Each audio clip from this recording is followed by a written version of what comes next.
Ensuite, nous les vivants qui serons restés, nous serons tous ensemble enlevés avec eux sur des nuées à la rencontre du Seigneur dans les airs. Et ainsi nous serons toujours avec le Seigneur.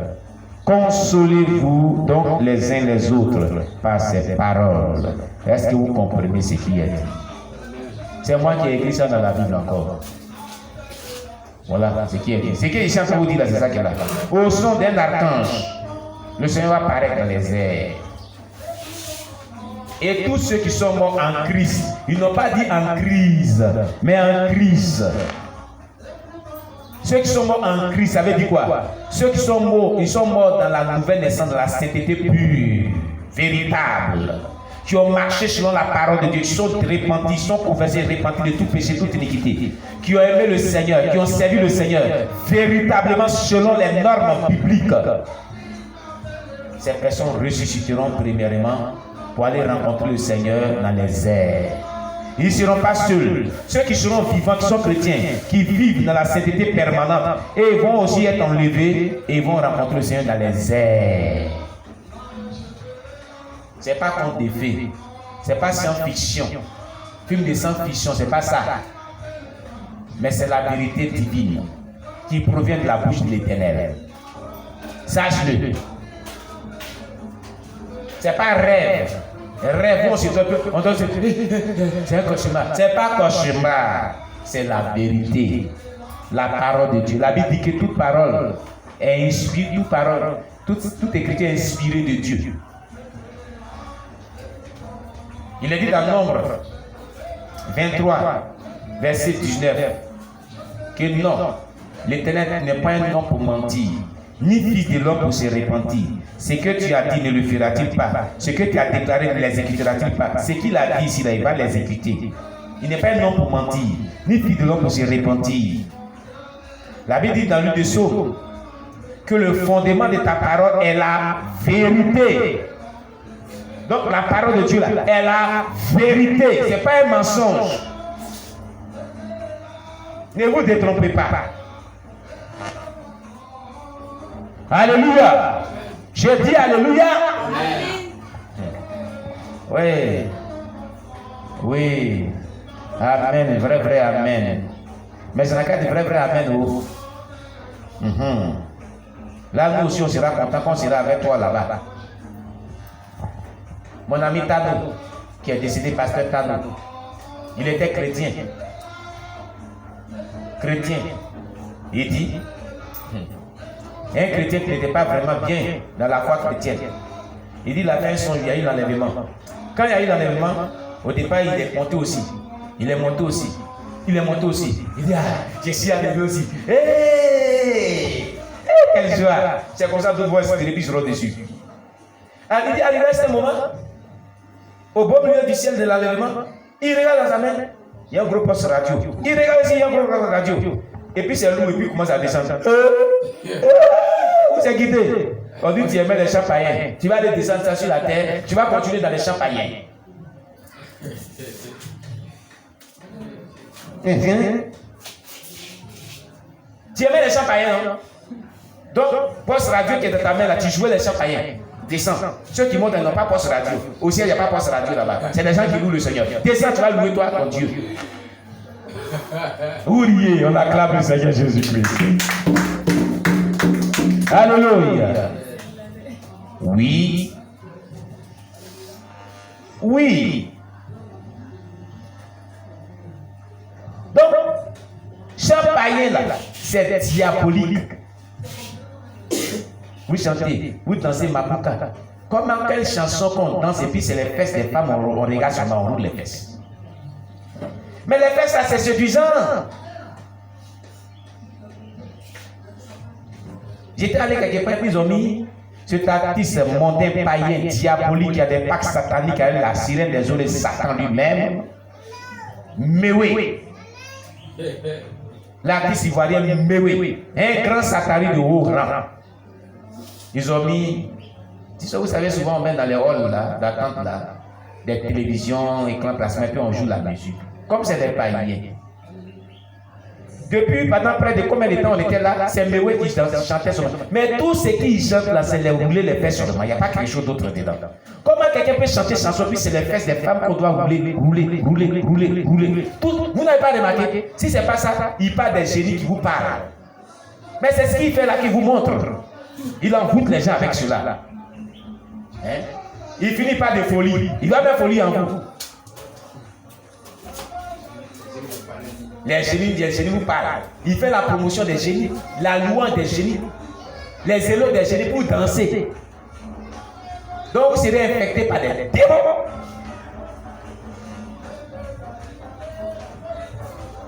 Toi, tu es chrétien. Dans ton portable, il y en a que des chants païens. Les chants des musiques chrétiennes, on trouve ça à compte-gouttes. C'est quel genre de chrétien? Et puis sur la carte mémoire de ton portable, on met la mémoire interne de ton portable, ce sont des chants païens seulement. Hein? Au ciel, là, ces chants païens, on chante. Tu vas descendre avec les postes radio et tu vas danser sur la terre pendant que l'église est arrivée. Maranatha, on acclame le Seigneur Jésus. Alléluia. Pendant que les samedis viennent, toi tu es dans ma quille. Tu es dans la boîte de nuit. Et puis c'est les gens païens, on t'enivre de ça, on t'enivre avec l'alcool. Quand tu finis, toi-même tu viens à 1h du matin, tu manges comme ça. Parce que tu es trempé dans le champ païen avec l'alcool. Maintenant quand tu viens, tu ne dis même pas bonjour à Jésus, tu dis même pas bonne nuit à Jésus, tu dors. Tu te réveilles matin, dimanche, tu viens à l'église. Où ça? Toi qui t'es suivi hier comme ça là, tu n'as pas peur de Dieu. Répentez-vous. Jésus le dit. C'est pas contre des faits, c'est la réalité. Il dit, qui ne croit pas à la Bible ici? Qui croit que la Bible dit la vérité? Moi je crois. Voilà. Félix Kourbani. Je crois que la Bible dit la vérité.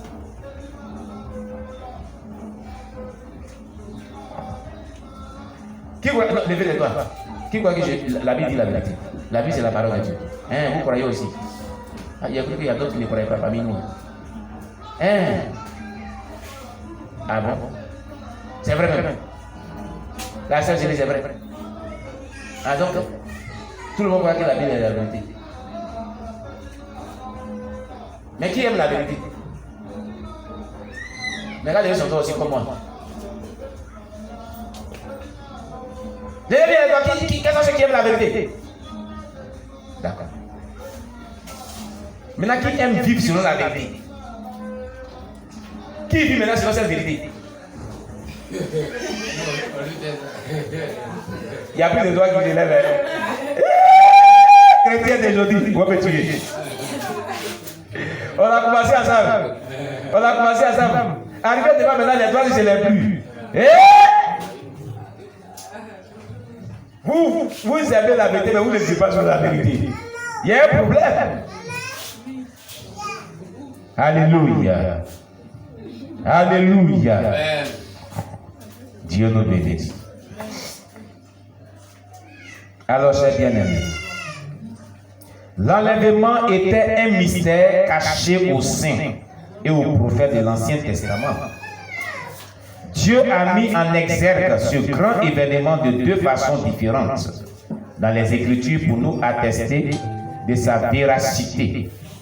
Premièrement, cela était illustré à travers Enoch et Élie.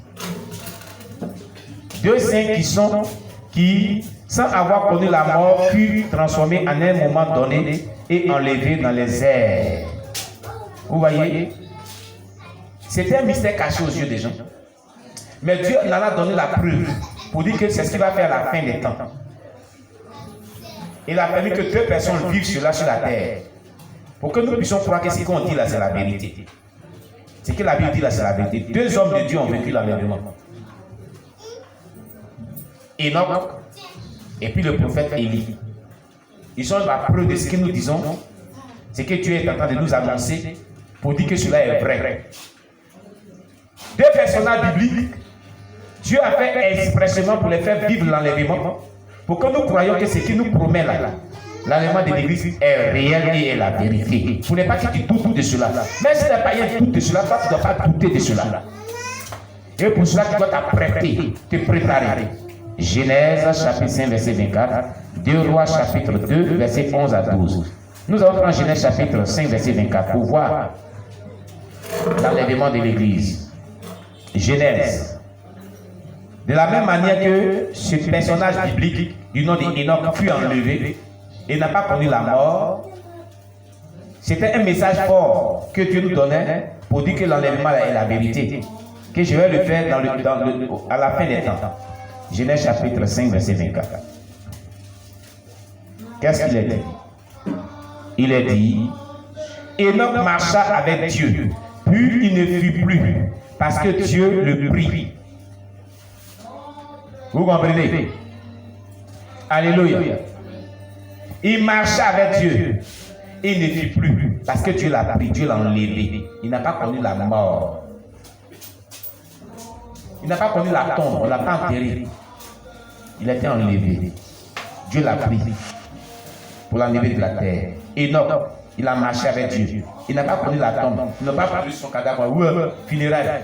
Il n'a pas mis cercueil pour l'enterrer. Il fut enlevé. Mais il était un homme de la même nature que nous. Le sang qui coule dans tes veines et moi là, ça coulait aussi dans ses veines.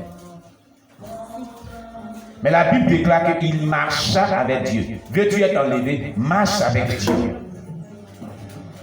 Et donc marcha avec Dieu. Il ne fut plus, car Dieu l'a pris. Quel dit marcher avec Dieu? Comment Enoch a marché avec Dieu? Au temps d'Enoch, il y avait la Bible. Il n'y avait pas la Bible.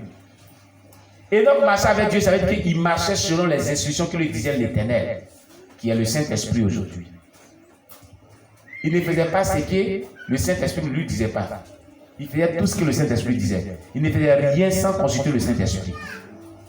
La marche avec Dieu stipule que nous devons faire la volonté de Dieu dans n'importe quel domaine de nos vies. Nous devons vivre selon Dieu. Nous ne devons rien faire. C'est ce que je vous dis toujours. On doit être comme l'esclave. Un esclave n'a pas sa volonté, ne fait pas sa volonté, il ne fait que la volonté de son maître. Notre maître, c'est Jésus. Nous sommes ses disciples. Nous devons faire sa volonté. Et Enoch marcha avec Dieu, il ne fut plus, Dieu le prit. Écoutez, il a dit dans les Galates 5, verset 23, prenons, gardons la page. Galates chapitre 5, verset 23. Eh bien, Seigneur Jésus-Christ. Oh, viens dans ce secours. Viens dans ce secours. Galates chapitre 5, verset 25.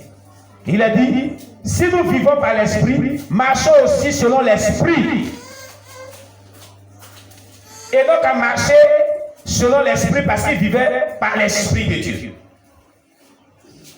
Si nous vivons par l'esprit, donc c'est le Saint-Esprit qui fait qu'on vit. L'esprit que Dieu nous a donné là, c'est ça qui fait qu'on vit. Quand il en est son esprit en nous, nous sommes cadavres. Donc si nous vivons par le pouvoir de Dieu, qui est l'esprit de Dieu, marchons aussi par le Saint-Esprit. La marche avec le Saint-Esprit, c'est marcher avec Dieu, comme Enoch. Est-ce que je l'avais dit? Amen, amen. Je te donne le secret pour être enlevé. Je te donne le secret pour aller au ciel. Marche par le Saint-Esprit. Si le Saint-Esprit te parle réellement. Il ne dit pas que, comme on dit, on dirait que Dieu m'a dit, ou bien on dirait c'est déjà le doute. Dieu t'a rien dit. Tais-toi là-bas. Alléluia. Marchez selon l'esprit et vous n'accomplirez pas les désirs de la chair. Et donc marchez avec Dieu. Il ne fut plus que Dieu le prit. Il n'a pas connu la mort, la tombe. Il fut enlevé. Par cet événement dans la Bible, par l'événement qui lui est arrivé dans la Bible, Dieu donnait ici, il l'annonçait à l'humanité, ce qu'il comptait faire à notre ère. Nous qui sommes présentement à cette époque de notre ère. C'est pour dire qu'il a la capacité d'enlever les êtres humains. Il peut tout faire. Amen. C'est un signal fort que nous devons être comme ça. Pour dire que si nous marchons selon sa volonté, nous vivons selon sa volonté, c'est possible, c'est pas impossible. Deuxième personnage, C'est Élie le prophète. 2 Rois chapitre 2, versets 11 à 12. Ouvrons nos Bibles. Dans 2 Rois chapitre 2, versets 11 à 12. Voici 2 Rois chapitre 2, versets 11 à 12 nous dit: comme il continuait à marcher en parlant, voici un char de feu et des chevaux de feu les séparaient l'un de l'autre, et Élie monta au ciel dans un tourbillon. Élisée regardait et criait: mon père, char d'Israël et sa cavalerie, et il ne le vit plus. Saisissant alors ses vêtements, il les déchira en 2 morceaux. Élie était enlevé sur ses yeux. Un chat est quitté au ciel, l'a pris comme ça et est parti à lui au ciel. Il le voyait partir et puis il a disparu dans les nuits. Il n'a pas connu la tombe. Amen, amen. Élie marchait selon Dieu. Il a marché aussi avec Dieu. A vécu selon Dieu. C'est ce qui va nous arriver au son de la tempête. Si tu marches selon la parole de Dieu, tu seras enlevé quand l'église sera enlevée aussi. Alléluia. J'ai dit alléluia. Amen. Oui, tu seras enlevé aussi.